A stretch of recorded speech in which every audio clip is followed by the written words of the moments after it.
Буенос диас от Мадрид.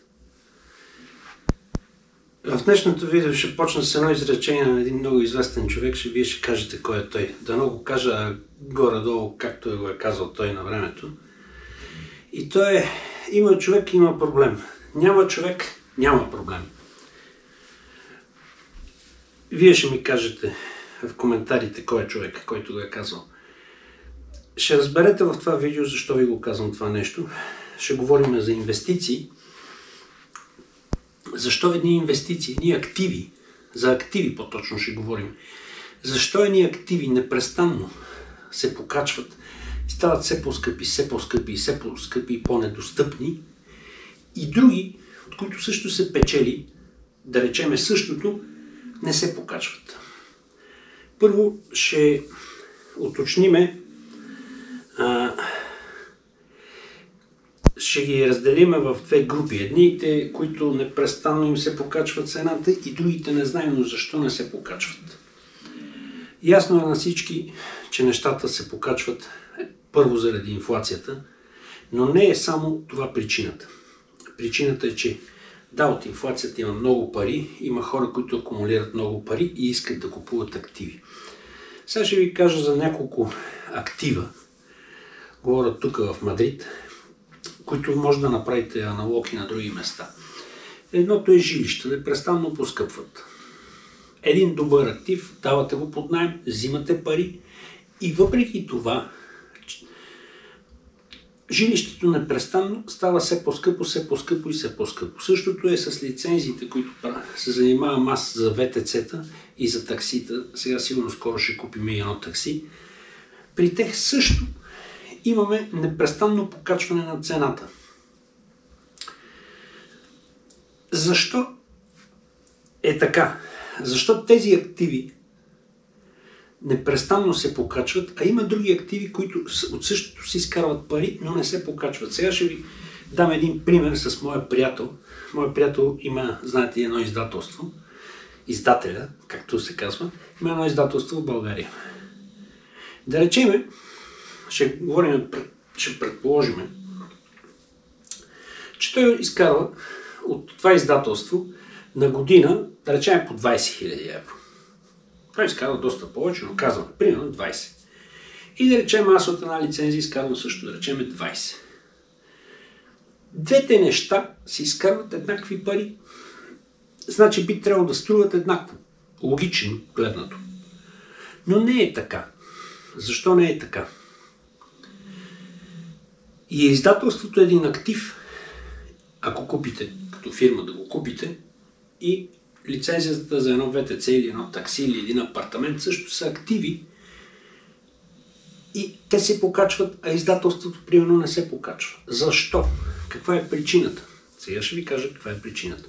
И тук може да се върнем в началото на видеото, което ви казах за този лав. Има човек, има проблем, няма човек, няма проблем. Защо? Когато едно издателство, да речем аз като инвеститор искам да го купа и примерно знам, че издателството печели, да речем, 20 000 евро. Защо не го купувам? Защо?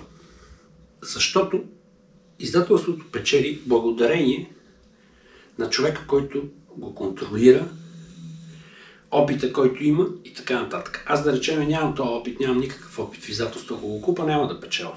Тоест, имаме един актив, който е актив, но зависи от човека. Тоест, този актив не е особено интересен за инвеститори. Защо? Защото зависи от човека. Мога да го купа издателството на цената, примерно на едно такси в Мадрид, примерно казвам, но не мога да изкарвам пари от него. Защо? Защото нямам познания.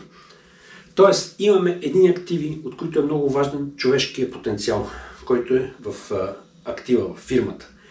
И друг актив, който не е чак толкова важен. Защо не е важен?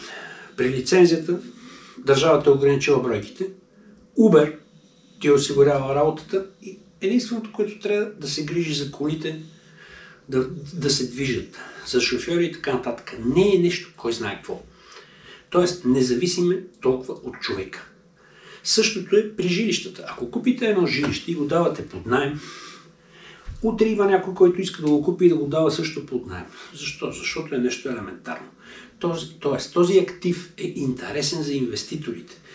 Докато този другия актив може да не е интересен за инвеститора. Няма какво да купи когато зад една фирма седи опита на хората, които са вътре. Когато вие купите и тия хора вече не са вътре, тя няма стойност, тя губи стойност. И вие, ако нямате опит, не печелите. Тоест, имаме два различни вида активи. Аз, на времето, когато съм бил в България, работех по същата схема, както моят приятел. Гледах аз да съм актива във фирмата, но след това разбрах, че истината е друга. Истината е колкото по-малко едно нещо зависи от човека, толкова по-добре, толкова повече му се качва цената, толкова повече има стойност и толкова по-голяма сигурност има, когато печелите. Това на Запад е изключително развита тази схема, както знаете с веригите, примерно Макдоналдс. Какво ви дава Макдоналдс? Дава ви същото, една схема, по която работите, за да може да не зависи от човека вашия бизнес, да ви върви винаги. И вие плащате един куп пари, за да отворите един Макдоналдс. Това е. Едните активи не зависят от хора или зависят малко, докато другите зависят много. Тези, които зависят много от хора, не са интересни за повечето инвеститори, като мене и като вас, вероятно, които нямат кой знае какви познания в дадена дейност. Ако имате кой знае какви познания, примерно ако съм издател, аз ще имам издателство. Нямаше да тръгна да купувам издателството на Жорко. Това е при активите. И другото нещо, което е, защо те се покачват? Защото имате една сигурност, че ще печелите. Не, че утре, примерно, управлението е лесно и не се изисква кой знае какво, за да дадете един апартамент под наем или да управлявате един бизнес, който е елементарен. Тоест, търси се елементарното, където човешкият ресурс да е минимум. Другото нещо, което е, можем да поговорим също и за поскъпването. Как става поскъпването? Аз ще ви кажа. Обикновено поскъпването не тръгва, ви казвам, поне при мене, при ВТЦ-тата, при такситата съм го наблюдавал с години. Поскъпването не тръгва отдолу нагоре, както би трябвало да тръгва, а тръгва винаги отгоре надолу. Тоест, не поскъпват първо пътуването.